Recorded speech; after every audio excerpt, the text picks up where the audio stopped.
রাধে রাধে।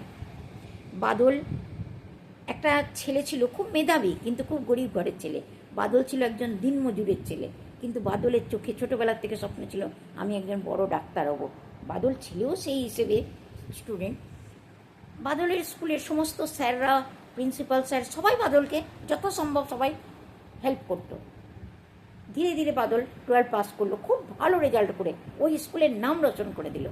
বাদল মেডিকেলে অ্যাডমিশন পেল। বাদল মেডিকেলে অ্যাডমিশন পাওয়ার পর ফার্স্ট ইয়ার তো সমস্ত টিচার এবং কিছু অভিভাবকের হেল্পে ফার্স্ট ইয়ার তার কমপ্লিট হলো। সেকেন্ড ইয়ারে তো আরও বেশি খরচা। আর প্রিন্সিপাল স্যারের স্বপ্ন ছিল বাদলকে আমি বিদেশে পাঠাবো পড়ানোর জন্যে, কিন্তু বিদেশে পাঠাবে কী করে? অনেক পয়সারও তো দরকার তার জন্যে। কোথা থেকে আসবে এত পয়সা? প্রিন্সিপাল স্যার অনেক চিন্তিত ছিলেন। একদিন হঠাৎ ফার্স্ট ইয়ার খতম হয়েছে, সেকেন্ড ইয়ার জাস্ট শুরু হবে, এমন সময়তে ক্লাসরুমে এলো পিয়ন এসে বলল, বাদল তোমাকে ডাকছে প্রিন্সিপাল স্যার। বাদল গেল প্রিন্সিপাল স্যারের রুমে, গিয়ে দেখলেন একজন স্যুট বুট পরা একজন ভদ্রলোক বসে আছেন প্রিন্সিপাল স্যারের রুমে। বাদল গিয়ে প্রিন্সিপাল স্যারের পা ছুঁয়ে প্রণাম করলেন, যথারীতি সেই ভদ্রলোকেরও পা ছুঁয়ে প্রণাম করলেন। প্রিন্সিপাল স্যার বললেন, বসো বসো বাদল, তোমার সাথে পরিচয় করিয়ে দিই, ডক্টর সমরেশ দাস, তোমার সাথে পরিচয় করিয়ে দিচ্ছি। এ দিল্লি মেডিকেল এমসে আছে, ফিজিক্স ডিপার্টমেন্টে। বাদলের চোখ ফাটায় থেকে গেল। বাদল বলল, আপনি ডক্টর সমরেশ দাস? আমি আপনার লেখা অনেক বই পড়েছি, আপনি আমার আইডল। আপনি জানেন আমি আপনাকে কত ভালোবাসি, আপনার লেখা আমি কত বই পড়েছি। আচ্ছা, তুমি আমাকে এত ভালোবাসো? হ্যাঁ স্যার, আমি আপনাকে কোনোদিন দেখিনি, কিন্তু আমি আপনার অনেক লেখা বই পড়েছি। আচ্ছা। বাদলকে তখন প্রিন্সিপাল স্যার বললেন, বাদল তোমার আগের পড়াশোনার প্রবলেমটা সলভ হয়ে গেল। ও কিভাবে স্যার? সমরেশ দাস বাবু ওনার মেয়ের নামে একটা বৃত্তি দিতে চান, বছরে 3.5 লক্ষ টাকার। ওই পয়সাটা পেয়ে গেলে আমার মনে হয় তোমার পড়াশোনার কোনো আটকাবে না। বাদল তখন ওনার পা আরেকবার ছুঁয়ে প্রণাম করলেন। উনি বললেন, থাক বাবা থাক, প্রণাম করতে হবে না। তখন উনি একটা চেক দিলেন 3.5 লাখ টাকার, বললো এই চেকটা তুমি তোমার অ্যাকাউন্টসে রাখবে, এটা এই বছরের, পরের বছরে আমি দেবো।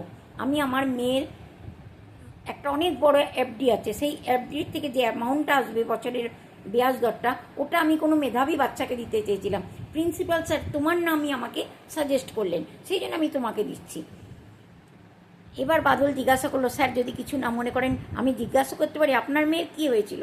তখন সমরেশবাবু বললেন যে আমার পত্নী মারা যাবার পর আমি আমার বাচ্চার প্রতি ধ্যান দিতে পারিনি, একজন আয়ার ওপরে ছেড়ে রেখেছিলাম, জানি না এখন আয়াটা বলছে আমার মেয়ে নাকি ছাদের থেকে লাফ দিয়ে মারা গেছে, জানি না কি হয়েছে, আমিও সঠিক জানি না।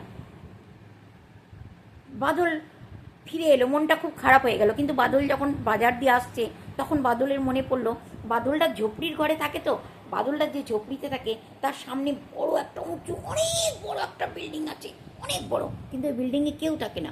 বাদল প্রায় সময় ওর ছাদে একটা ছোট্ট বাচ্চা মেয়েকে দেখতে পায়।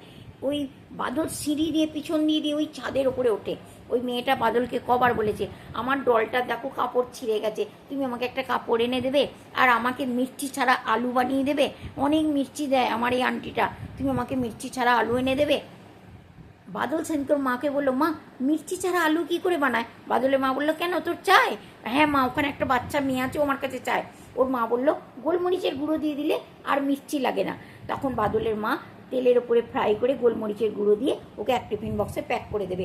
আর বাদল যখন বাজার থেকে আসছিল তখন সে ডলের জন্য একটা লাল রঙের খুব সুন্দর কাপড় কিনে বাদল আজও পিছনের রাস্তা দিয়ে সিঁড়ি দিয়ে উঠে গিয়ে দেখবে মশারিটা হাওয়াতে ছাদের মধ্যে উঠছে, ডলটা মশারির ভেতরে রয়েছে।